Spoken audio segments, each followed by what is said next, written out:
Hello and welcome back. We're back here with Josefin, and we're going to be talking about some of the challenges and lessons learned through this implementation process. Josefin, I was hoping you could tell me about the most difficult obstacles you encountered during the transition to digital pathology. I think to convince everyone to this be the best way to work in. Yeah. We have a few pathologists that thought it was really, really great. I think you meet Kevin Sandeman later on. He was one of the most valuable people to introduce to this because he was experienced since back in the days. And I think I was very kind to introduce something that went to be better for the patient. Yeah. Yeah. So that was when we could show our solution to the pathologists, and we were happy about it into our hearts. It was much easier to convince someone to use it. Yeah. But when they started up to trying, they were very curious, everyone. Okay. So I think that was a big thing to see. And when we could tell them it's much easier to use than the microscopy, they were skeptic, but convinced after a while. Yeah. And then we have some crash when they couldn't watch the digital pictures at all. Oh, right. Okay. Yeah, in 2 days, and they went crazy. Yeah, I bet. So after that, it was a smooth way for us. Yeah. And with that crash in mind, did you have any further pushback? Were there any pathologists who were like, actually this isn't for me. I want to stick with glass.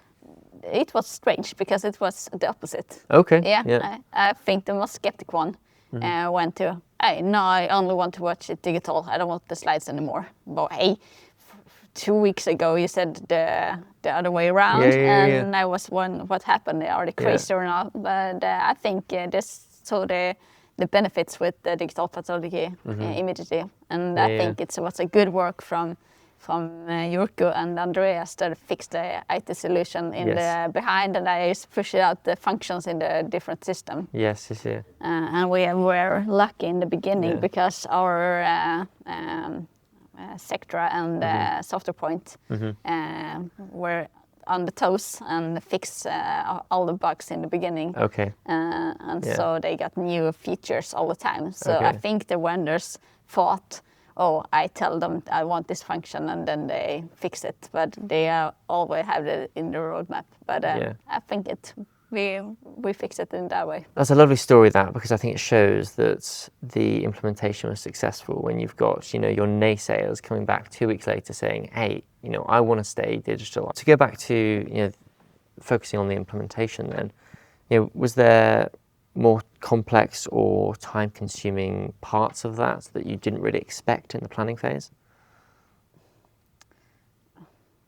Yeah, when we're waiting for fixes and infrastructure in background, it takes time. Yeah. So you lose time and you lose testing time, and Andreas yelled at me, and you have to test this, and it didn't work. It was kind of frustrating. Okay. But when we have it on place, we were very happy. And if we can stand for something, it's easier to convince everyone it's good. Yeah. Yeah, and this was a product we can stand for. And we saw the benefits before everyone else. Yes. Yeah. I see it like a roadmap a few years ahead. In my mind, we were not introducing digital pathology. We were using it, and we were expecting for new functions in the system. Yes. So I was being triggered with new functions. Yeah. Yeah. And to talk about the training time for the pathologists as well, actually, what did that look like? We have this, because we are 4 different sites, it was hard work especially for me, that were one of the trainer for them. But we call out, and we fix a minor group of super users. Okay. So we have 1 super user for each site. Right.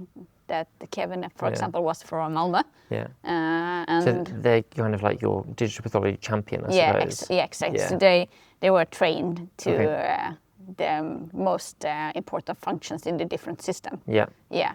And then we have small classes, with like 4 or 5 pathologists in every class. Yes. And then we sit and go through all the Okay. process, how to work digital, and Yes. how to do the extra order, or how to set up and do the and consulting thing in the PAC system, and and so on. And I think the smaller groups and let the pathologists ask the right questions, because if you have a large group and do the education, no one asks anything, because everything's thought that I catch up that later. Yes. Yeah. So we have a small groups, workshops, and then we have follow-ups to the workshops, and there they can let us know if they have questions that pop up in the night. And after we gone digital at all, we have these follow-ups with the super users every week. Yeah. That they're heading us for feedback from the end users. Yeah. And that was, looking back now, that was quite a smooth process, was it? Worked successfly, yeah. Great. So I think they come back and say we can't read mitosis. Okay, what's the problem with the mitosis? And they will take up some cases and watch, and then we explain, and then we read, not me though, Kevin and Jens did explain, and then so there is no problem with mitosis. You can see the mitosis when they went digital. You have to do it like this. Yeah. You have to re-change your eyes for the mode to see the cells in the screen instead of in the microscope. Okay, interesting. Yeah. And obviously, the digitalization of this workflow can't take place without bringing in new infrastructure. In terms of the cost there, were there any surprises for anything that set you back a long way in terms of LIMS, IMS, and so on? No, because we have all in place when we started. Okay, we were lucky. Yeah. Because many have problems with they don't have a list system in function. Yes. Yeah. And we have a list system that works okay. And then we have the sector packs for radiology in Skåne already. And then we can then back in the days we just jump on their train. Okay. So we've been lucky. Yes, absolutely. Yeah. But your advice to a lab that didn't have things like that in place would be to get those in place first in your early planning stages, so that you're not surprised by costs later on. Because it's very costful. Yes. Yeah. Yeah. No, I can. But imagine. I think you save money later on. To move the conversation on to regulation and validation, then did that present any unexpected hurdles for you? No, because our picture of validation was that we let the pathologists work double for a time.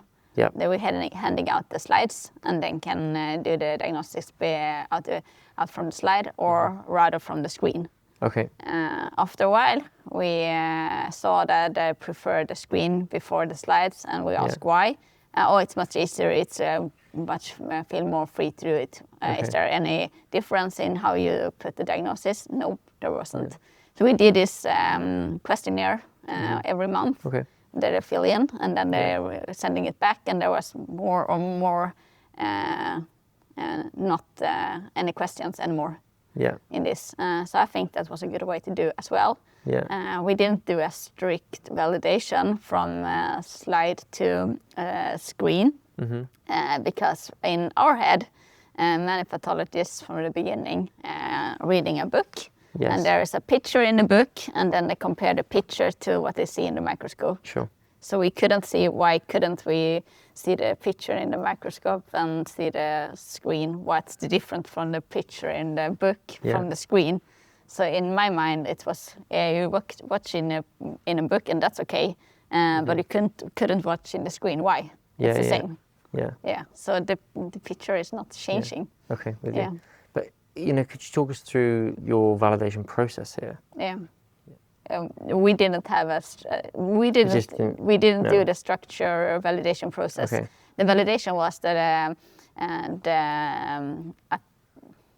we can say we were happy when like 99% of our scan slides didn't fail. Okay. Yeah, so that was one validation. Then we set the QA and check in the lab stage. And then the pathologists came with their opinions and remarks, and then they did a double diagnose for a while. And that's our validation. Okay. Yeah. Thank you. So to move on and to really help support those labs starting from the very beginning of this process, do you have any advice for them? Where should they really start when looking at going digital? I think they should start. I should think they should start from the beginning. Do a standardization for every lab moment. And follow up. Yeah. If we said it should be this size, is it this size even 2 weeks further on, or do the pathologists gross bigger tissue or not? I think you should have a plan. Yes. And you should have an A plan and a B plan and a C plan, and you should strictly go to the plan. Yeah. Not avoiding because anyone screaming in the end and say this will never happen and I won't leave my microscopy or whatever else. But have a good team behind you. Yeah. Okay. Yeah. You see, we were not the many. I think that also is a good way to go. Yeah. Don't be too many, because if there is too many to think of the right way. Okay, so a small connected team. Exactly, because I think if you see the picture, it's not the same picture that I have, and then we have to convince each other. I think it's better to a small group and a short decision times between what's going to happen. Yeah, and to talk about the infrastructure then, from the offset, I know we kind of alluded to this earlier, but what's the most important infrastructure to have at the beginning? Good scanners. Good scanners, yeah. Good help from the vendors and listen to the people who works with the instruments and in the laboratory, because they have the facts.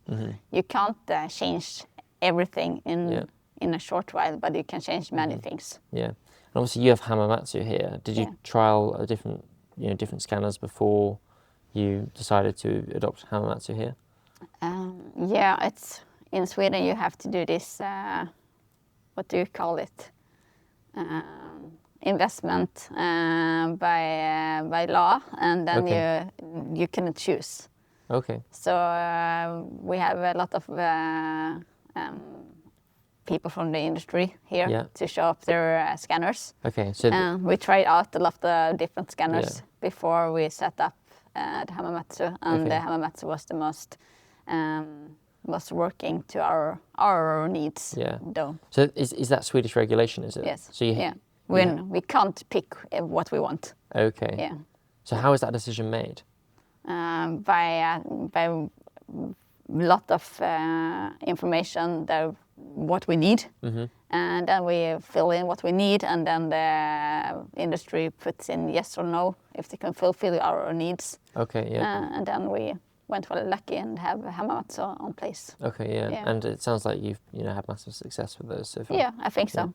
So AI is very much a different topic that I'm going to get onto later with Jukka, but I wanted to talk with you about research opportunities here at Region Skåne, or Skåne. Going digital, how has that expanded your research opportunities here? I think in some way it's much easier, but in some way it's harder, because the legal thing is very crucial. Yeah. For how much data can you let out from the system? So I think that's one of the things we're working hardest with nowadays. Yeah. To let our researcher get the opportunities to get all the pictures we have in our archives today. So I think that's one of our missions for the future to have a solution for. Okay. Yeah. Yeah, and be perhaps more connected and share more data. Yeah. Yeah. Okay. So sharing data with different people and different regions in Sweden, and even more into other countries. I think that's the main goal for everyone. Okay. many things that the AI is the most important. I think the sharing and helping each other is more important. Fantastic. Yeah, I think it's clear how important the human contingent is here. And your success doesn't just come from adopting good infrastructure, but from having a small group of well-connected people who are all motivated and driving towards the same goal. And just to wrap this up, is there anything else that you'd like to share with labs who are just starting their digital journey? See the benefits for the laboratory people. They are supposed to save time in some way, and they can put time in other things that they are very competent to do, like the grossing part. I think that's a good way to see it, because some of the scanning moment takes time, of course. Yes, yeah. But you are skipping so much other work moments in the laboratory that you couldn't measure it. Yeah. So I don't think if you ask anyone in the lab today, no one would go back to the old way to work with the slides. Yeah, okay. Well, Josefin, it's been an absolute pleasure having you here. Thank you. Thank you very much for joining us on Pathology News, and yes, we will progress to the next section. Thank you. Thank you.